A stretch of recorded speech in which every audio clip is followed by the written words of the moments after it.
안녕하세요. 오늘부터 여자와 용의 싸움이란 제목으로 앞으로 3회에 걸쳐 말씀드리겠습니다. 본문 말씀은 계시록 12장 1절에서 6절의 말씀입니다. 구약 창세기를 보면 1장에서 11장까지, 그러니까 하나님이 천지를 창조하신 그 이후부터 아브라함의 출현 이전까지를 크게 한 부분으로 묶고, 12장 아브라함이 소명을 받는 날부터 마지막 50장까지를 족장시다라에서 또 한 부분으로 묶습니다. 그러니까 창세기는 크게 두 부분으로 엮어진 거예요.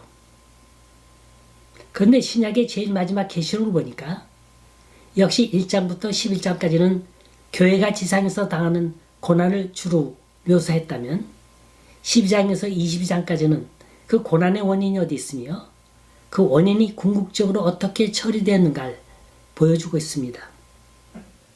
그래서 계시록을 1부, 2부로 나눈다면 1장에서 12장까지가 1부가 될 것이고 12장부터 22장까지가 2부가 될 겁니다. 이 계시록에서 1부와 2부의 차이점이라면 1부는 한 번도 표적에 관한 기사가 언급되어 있질 않아요. 반면에 2부에선 표적에 관한 내용들을 계속해서 다루고 있습니다. 특히 하늘과 땅에서의 변화와 고통이 더욱 박진감 넘치게 계시되고 있습니다. 마치 영화 펄 하버, 진주만 공격에 대한 다큐멘터리 영화의 한 편을 보고 있는 것 같아요. 평화스러운 섬 하와이 진주만이 어느 날 일본 전투기의 공격을 받아 쑥대밭이 되는 거예요. 진주만 병동에는 사상자로 들끓고 있고 약품이 없어 사람이 옆에서 죽어가고 있는데도 손 하나 쓸 수가 없고 진통제를 줘야 할 텐데 약품이 다 떨어진 거예요. 그래서 여기저기서 신호하는 소리가 병동을 울립니다. 일본은 이때까지만 해도 미국이라는 거대한 나라의 능력을 모르고 있었죠. 그러다가 히로시마에 원자폭탄이 떨어지고 일본 천황이 항복을 선언할 때 미국이란 존재는 세상에 다시 한번 드러내기 시작한 겁니다. 마찬가지로 평화스러운 교회에 박해가 시작돼요. 사탄이 교회를 표적하고 온갖 만행을 다 저지릅니다. 처음엔 그네들이 이긴 것 같았죠. 예수 그리스도를 십자가에 못 박는 것으로 그의 전쟁은 끝나는 것으로 생각했습니다. 천만에 그게 끝이 아니고 시작이었어요.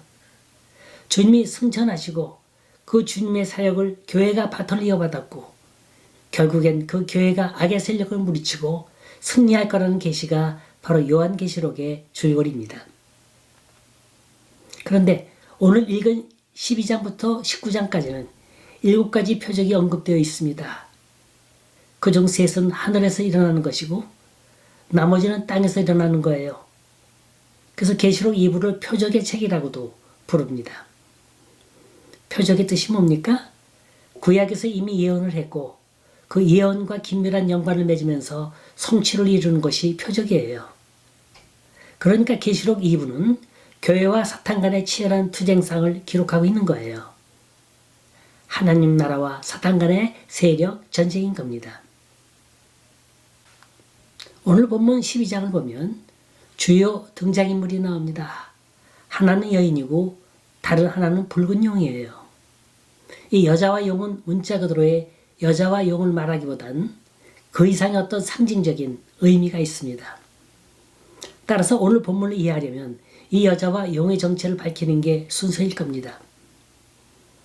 이 여자에 대해서 많은 논쟁이 있었지만 이걸 다 말씀드리면 혼돈될 것이고 그 중에서 가장 합당하게 여기는 부분만 설명해 드립니다.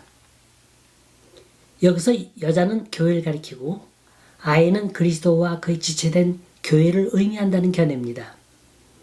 그리고 용은 옛뱀이라고도 하고 마귀라고도 하고 온 천하를 꾀하는 사단이라고도 말합니다.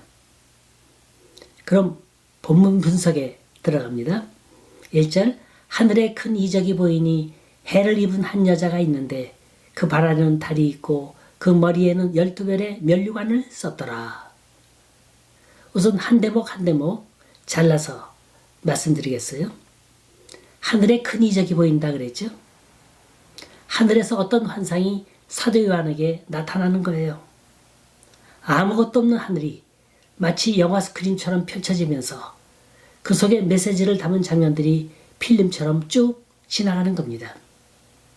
사도행전 7장 54절을 보면 스데반 집사가 군중들이 던진 돌에 맞아 죽는 장면이 나옵니다. 그때 스데반 집사의 눈엔 하늘이 열리고 주님이 하나님 우편에 계신 걸 봤다 기록하고 있어요. 하나님께서 승리의 표적을 주신 거예요. 스데반아, 그동안 고생했지? 어서 오라. 내가 있는 이 세계로 들어오게 됨을 환영한다. 그런 뜻 아닙니까? 같은 맥락입니다. 사도 요한이 영의 눈을 뜨고 보니까 대단히 존귀한 여인이 비춰지는 겁니다. 이 여인은 얼마나 존귀한지 해를 입고 있었어요. 다시 말해서 그 여인 자체가 태양처럼 빛났습니다. 너무너무 눈이 부신 거예요. 감히 똑바로 눈을 뜨고 바라볼 수 없어요. 아무리 현대 최고의 과학 문명을 실은 선글라스를 꼈다 할지라도 태양을 정면으로 바라보지 못합니다. 그만큼 강한 광채를 발하는 게 태양이에요. 이 빛난다는 뜻은 이 여인에게 하나님의 영광이 있고 신성이 있다는 뜻입니다. 또 여인의 발엔 달이 있다 그랬죠? 이 달에 관한 기록이 시편에 몇 있는데 시편 72편 5절에 보면 저희가 해가 있을 동안에 주를 두려워하며 달이 있을 동안에 대대에 그리하리로다 그랬고요. 시편 89편 37절에 보면 또 궁창의 확실한 증인 달같이 영원히 견고케 되리라 그랬어요. 여기서 말하는 달은 영원성을 상징하는 거고 주님의 통치성을 나타내는 말입니다. 그러니까 주님의 주권은 어미하고 영원하다는 거예요. 또 머리엔 12별의 면류관을 쓰고 있네요. 자, 다음 시간에 계속하겠습니다.